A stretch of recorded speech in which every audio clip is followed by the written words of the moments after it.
Hi there, history fans. So today we're continuing with the Napoleonic War series from Epic History TV. And today we have Napoleon's Great Blunder, Spain 1808. As always, I'm going to give my thoughts, opinions, and so on. If you want to correct me, do it in the comment section below. And as you can see, I decided to make a premiere today. And I decided also to make premieres for future series when I cover them. So we're now on the Napoleonic series, and every time when I upload a new video, it's going to be uploaded as a premiere.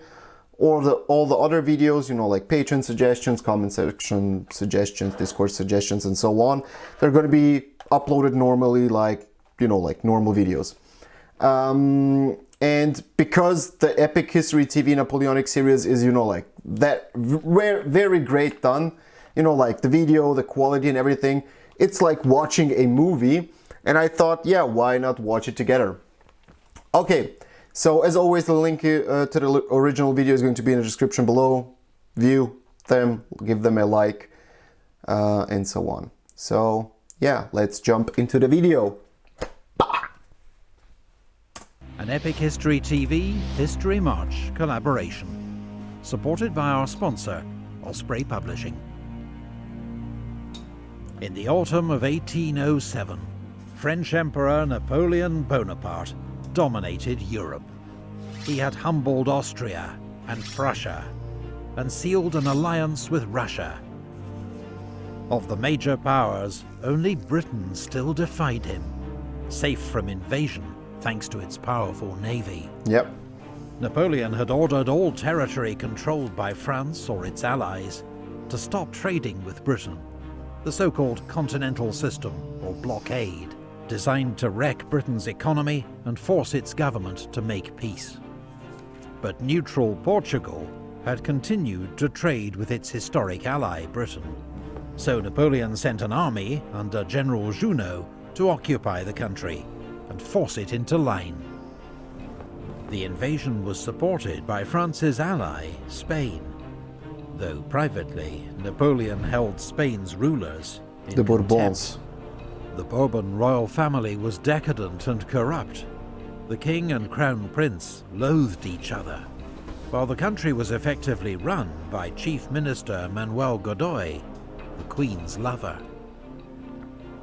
Spain, Napoleon concluded, was backwards, militarily weak and incompetently governed, and he devised a plan to seize control of the country. Spaniards, after long agony, your nation was perishing. I'm bringing you a one thing about the Continental blockade. Yeah, he wanted to practically starve out Great Britain out of the war and so on. But as he said, like, not only Portugal, which was a long-time ally of Great Britain, was supplying Great Britain, but the Continental blockade was actually pretty ineffective because of the black market trade. So a lot of ports, especially from, I think, Denmark, if I'm correct, but also some people from the French coasts, you know, like traded with Great Britain, and a very big black market evolved. And he couldn't control, of course, the whole, you know, like a coastal line of Europe. It was practically impossible. But yeah. Spring of 1808, under the pretext of guarding Spain against the British, French troops took up strategic positions around the country. The Spanish people saw the French military presence as the latest in a long line of humiliations, and held Chief Minister Manuel Godoy responsible. There were riots at the palace of Aranjuez. Godoy was nearly lynched. Napoleon invited the Spanish royal family and Godoy to take refuge in the French city of Bayonne, and sent Marshal Murat and 50,000 troops to restore order in Madrid. But on the 2nd of May 1808, the people of Madrid rose up against Murat's soldiers. It became known as the 2 de Mayo Uprising, immortalised by the artist Francisco Goya. Yeah, Goya. This scene shows Mamelukes of Napoleon's imperial guard attacked by the citizens of Madrid. 100 soldiers were killed. The French responded ruthlessly, shooting down dozens in the streets and executing more than 100 by firing squad. Just a quick note on Francisco Goya. Yeah, he was, I would say he's one of the most famous Spanish artists. So he lived throughout the Peninsular War, or as the Spanish call it, the Spanish War of Independence. Correct me if I'm wrong, but that's kind of how I know it, or how I read that Spanish people call it. This picture is actually called the 3rd of May, and the picture that you saw with the Moorish French soldiers, it's called the 2nd of May, and actually one of the most famous series of pictures from Goya. It's called The Disasters of War, where he depicts the real tragedies and on a individual level in his pictures, like with mutilations, death, everything, the disaster of war. And it was actually painted, as far as I know, between 1812 and 1814. So the Peninsular War lasted from 1808 until 1814. And as far as I know, Goya was actually pretty neutral during the Peninsular War. Correct me if I'm wrong. That's how I know it. But yeah, his pictures, and especially the series on the disaster of war, pretty famous throughout the world. Meanwhile, in Bayonne, Napoleon forced King Carlos to abdicate and bestowed the title King of Spain on his own brother, Joseph. Of course. Napoleon, Emperor from evil. As we know, Napoleon wanted to make a Bonaparte dynasty because he wasn't, noble and whatever. So he wanted to reinstate a Bonapartistic dynasty throughout Europe. So as we saw in Central Europe and throughout other countries in Europe and territories, he instated his other brothers and so on, people he trusted. But yeah. That summer, as Napoleon forced a new modernizing constitution on Spain, and his brother Joseph entered Madrid as its new king, the Spanish reacted with fury. The French weren't just arrogant foreigners trampling on their national honor. They were godless atheists who, during the French Revolution, had rejected the Pope and Catholic Church. Napoleon, priests warned the peasants, was the very Antichrist himself. Revolts erupted across the country. The Spanish army was joined by militias and partisans who attacked French troops and killed collaborators. French soldiers carried out savage reprisals. No mercy was shown. This is the disaster of war. The countless atrocities horrified Francisco Goya and led to his famous Disasters of War series. At first, it seemed the French... To understand why the Spanish revolted against the French, it is a long thing, but bear with me. Okay, so Spain and France are allies. They have the Bourbons in power. Actually, Napoleon wants to seize power in France, so he kind of sends those troops because he wanted to protect them from the Brits, but also to reinforce the Portuguese, the French army in Portugal. But, as he said, the Spanish army was fighting all over Europe for the interest of Napoleon and France. So you had the Battle of Trafalgar, 1805, where the Spanish and French navy was completely destroyed. We all know, like Trafalgar Square in Great Britain, Admiral Nelson, a big figure for the British, like a big British historical figure and so on. Spanish soldiers were also sent to, I think, to Denmark and Sweden to fight there for France. So, like the people were asking themselves, why are we fighting for him? Like, we're sending troops, people are dying, we're paying, like big taxes and so on. And then Napoleon takes the Bourbons, installs his brother, local,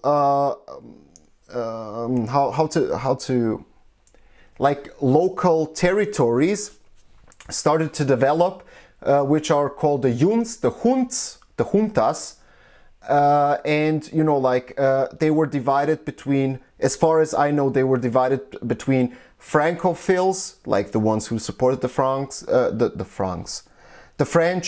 and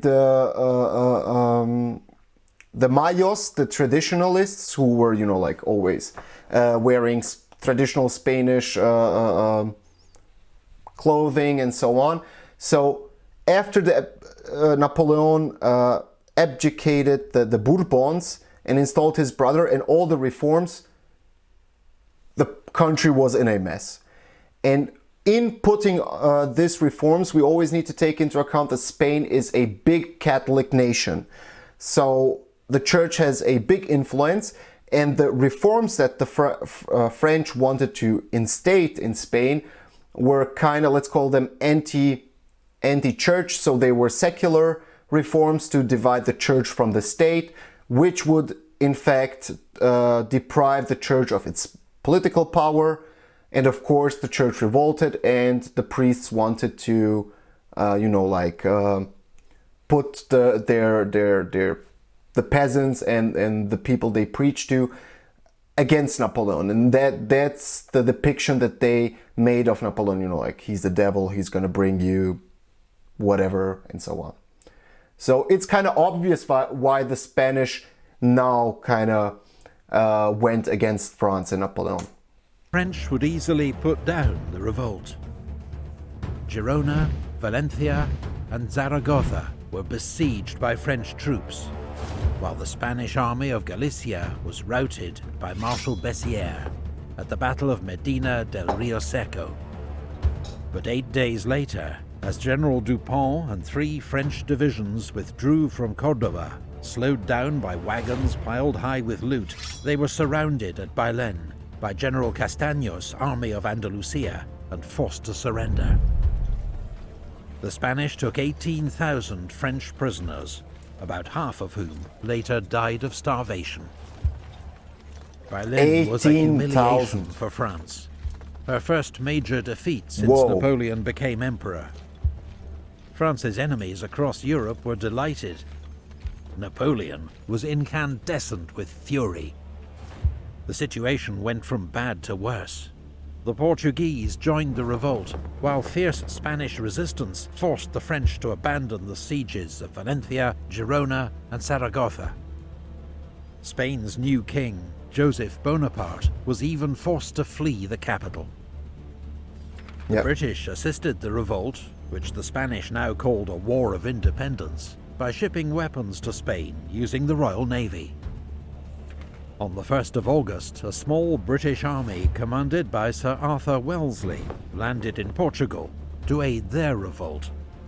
On the 17th of August, he beat a small French force at Rolissa. Then, 4 days later, beat Junot's main army at the Battle of Vimeiro.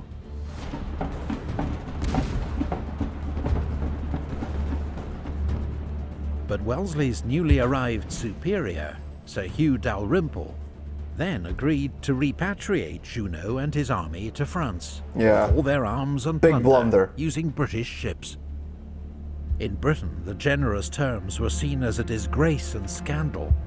A subsequent inquiry exonerated Wellesley, the future Duke of Wellington, but Dalrymple never held command again. Everywhere where I'm absent, they commit nothing but... the thing throughout history when you watch it, if you centralize the power to one place or one person or a group of people, a very small group of people, wherever that group isn't at that time, you see revolts. So Napoleon is somewhere in Prussia, Germany, whatever. A revolt starts on the other part of Europe in Spain.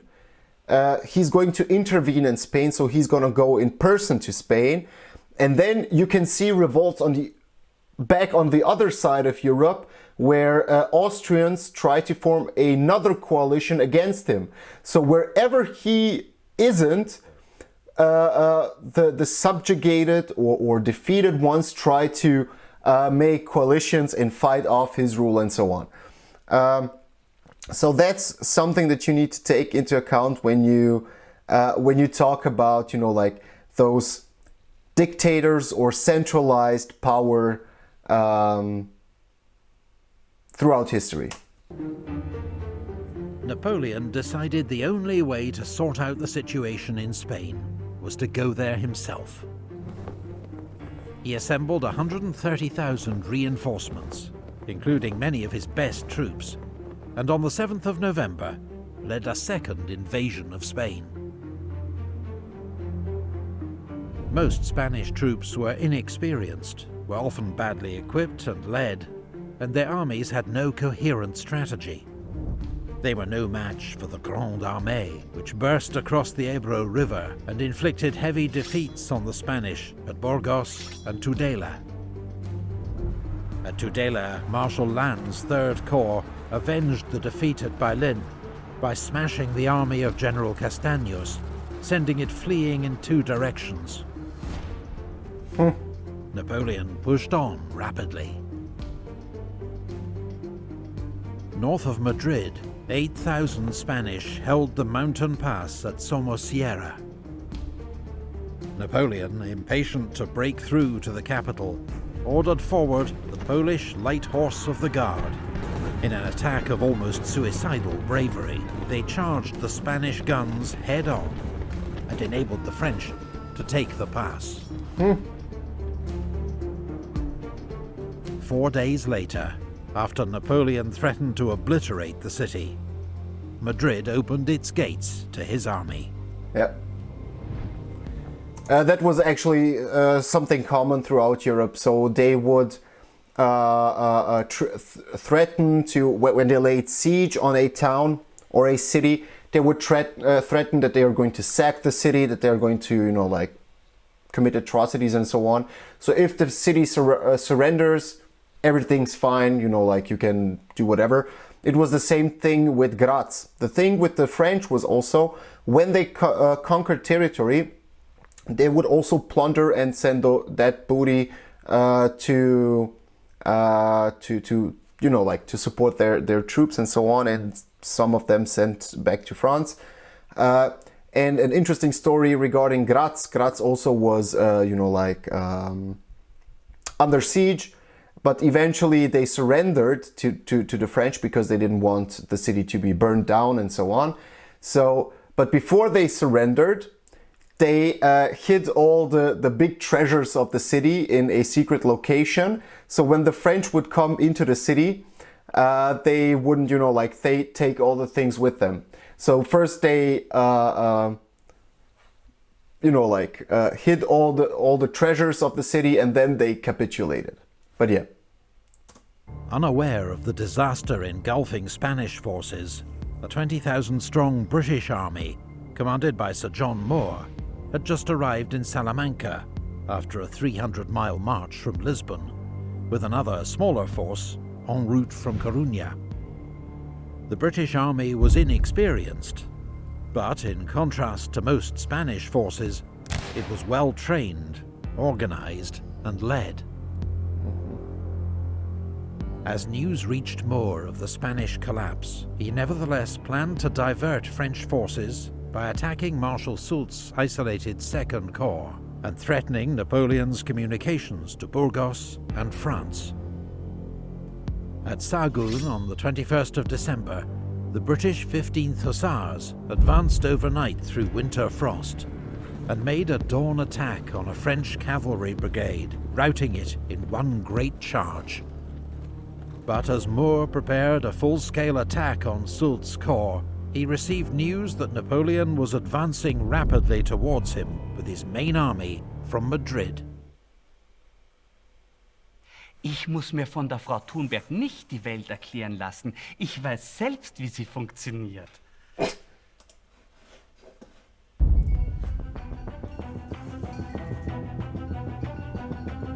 Swords to their kidneys. One thing also that I forgot to mention, the Napoleon's quote with the foolies. Yeah, he actually was also thinking that I forgot if I even mentioned it, but he also blamed a lot, put a lot of blame on his brother Joseph, who was installed in Spain, for not keeping order and putting through all the reforms. While two French corps under Marshal Lannes began a second bloody siege of Zaragoza, Napoleon saw a chance to get to grips with the British at last. Intending to trap Moore between his own forces and Soult's Second Corps, he force-marched his troops over the icy Guadarrama Pass in the midst of a blizzard. Moore, facing odds of more than 2 to 1, immediately ordered a retreat, planning to march 250 miles to the coast, where his army could be evacuated by the Royal Navy. For both sides, the race to the sea was an exhausting slog through mountains, mud, and bitter cold. Many fell by the wayside as British discipline collapsed, leading to looting and drunkenness, except among the rearguard, which fought several skillful delaying actions and kept the French at bay. Soldiers of Britain's elite 95th Rifles were prominent in these skirmishes. This specialized light infantry regiment wore green uniforms for better concealment and were one of the few units on any side armed with rifles. Unlike the standard smoothbore musket, rifles had spiral grooves in the barrel that spun the bullet as it was fired, making them slower to load, but much more accurate. Whoa! In one legendary incident during Moore's retreat at Cacabelos, rifleman Tom Plunkett picked out and shot dead a French general at 400 yards, some say further.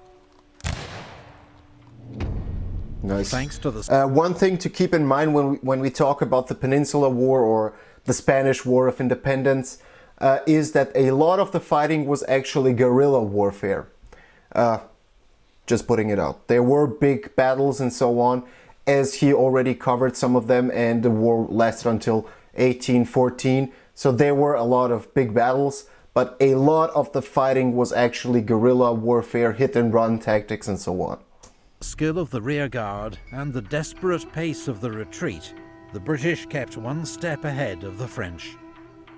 On New Year's Eve, Napoleon received grave news from Paris.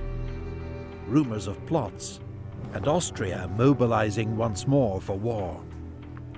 As I said, when he's somewhere around here, this part, another part of Europe revolts. When he's here, then the revolt starts somewhere here. So that's the thing when you centralize all the power into a group of people or one person or one city and so on. You cannot keep control of that vast territory that you conquered. It's impossible. It's impossible. The Emperor immediately left for France, taking many of his best troops with him, and entrusted Marshal Soult Almost impossible. and Second Corps with finishing off the British. The pursuit continued, but on the 11th of January 1809, Moore's ragged army reached Coruña. For Sir John Moore's exhausted army, the Spanish port meant supplies, rest, and the prospect of rescue.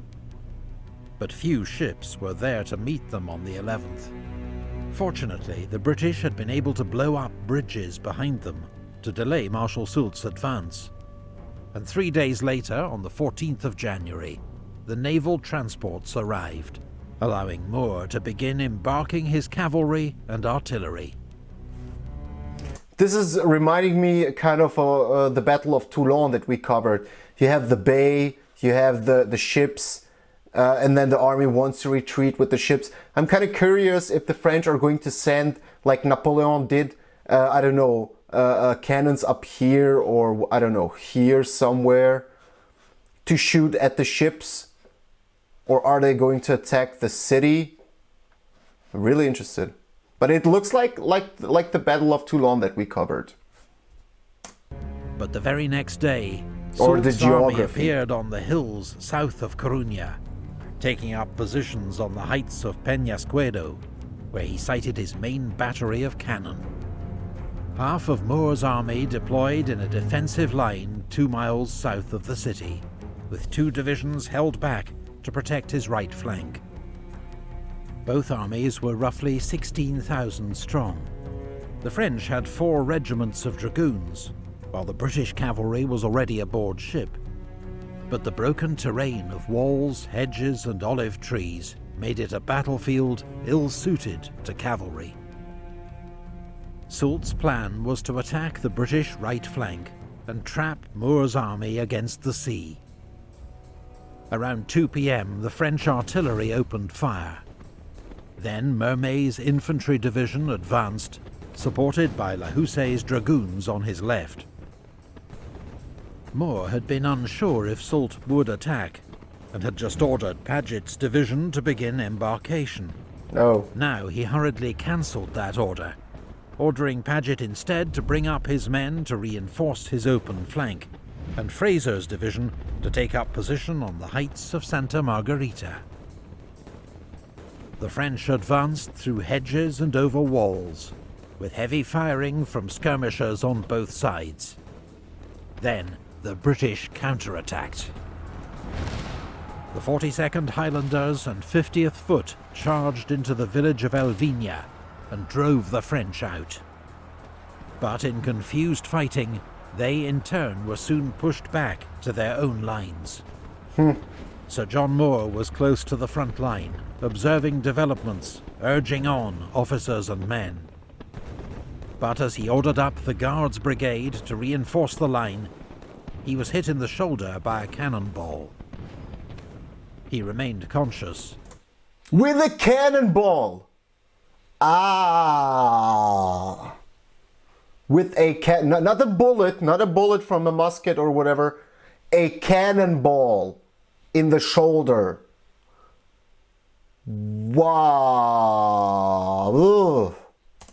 But it was obvious Wow. the wound was fatal, and he was carried back to the city. Of course, it's a cannonball. It's a freaking cannonball. Soult sent forward Merle's division to support the attack on Elvina.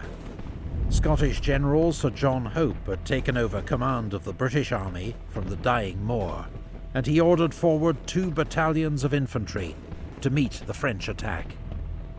Paget's division, led by skirmishers of the 95th Rifles, arrived to shore up the British right flank. The terrain was so bad for horses that French dragoons chose to dismount and fight on foot, but were slowly pushed back by the British. Paget's advance threatened the flank of Mermet's attack on Elvina, and he too was forced to withdraw, while an attack on the right by Delaborde's infantry secured a foothold in the village of Piedra Longa, but got bogged down in heavy skirmishing. Around 6 p.m, dusk fell, and firing died out across the battlefield. News that the British line had held reached Moore shortly before he died in Coruña, around 8 p.m. That night, the British lit campfires and posted sentries. Just a quick question for all the English people and Brits watching. Is Moore also, like remembered as a big general, or is he also a big important figure in the Napoleonic Wars as was Nelson? And do you have squares like the Trafalgar Square or something like that that commemorates Moore? the general more? I'm really interested in that. Let me know in the comment section. I don't know. Then silently withdrew to Corunna to begin embarkation.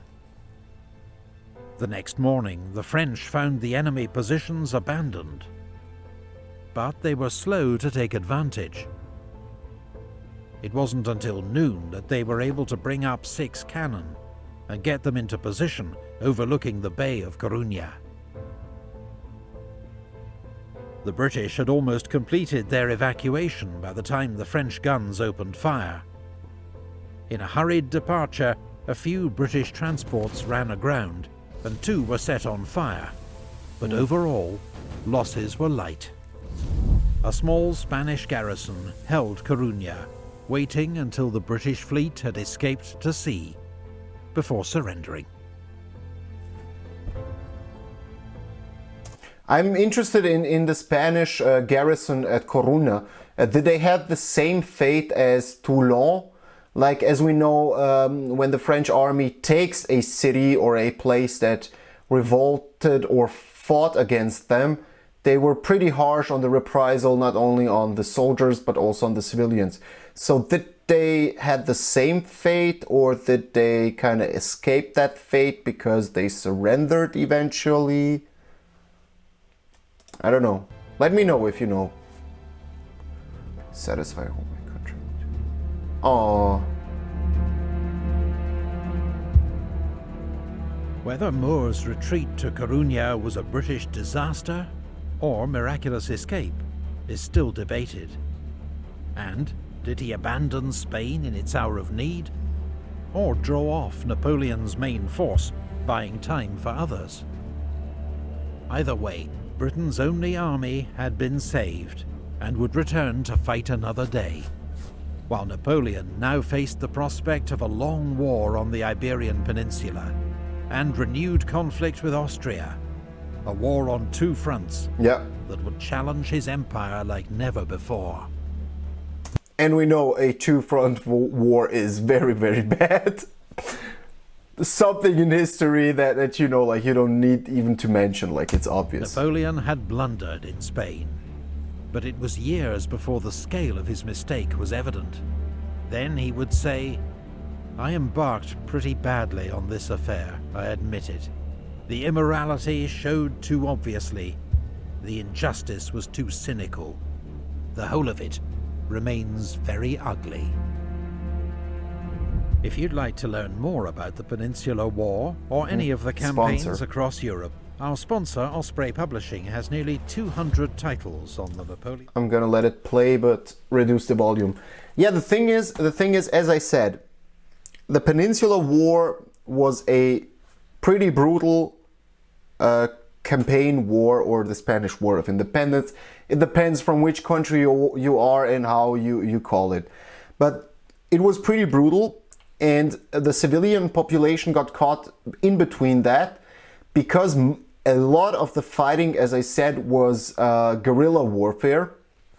And when you have guerrilla warfare, the civilian population gets caught even more in the middle. So let's say you are a French soldier, whatever, and then you got attacked by guerrilla forces from, I don't know, one village. You kind of, I'm not trying to make it sound, you know, like, yeah, that's the thing you should do, but you need to put yourself into the perspective of a French soldier. Like, when you know that soldiers, I don't know, guerrilla fighters are in that village, you go into that village and you try to find those guerrilla soldiers, and, you know, like, you're going to shoot them, execute them, whatever. And a lot of the civilians got caught in that, and they were also, you know, like, punished and executed, and atrocities were committed onto them, and a lot of them were innocent. And that's a thing in guerrilla warfare that you need to take into account, that the civilian population gets caught more than in, you know, like, those big field battles, and then one side wins and then takes over some villages and a town. But yeah, okay. Hope you enjoyed it. If you want to see other future videos, just hit the subscribe button and the notification bell so that you get notified when new videos come out. Once again, I hope you enjoyed it, and see you until next time.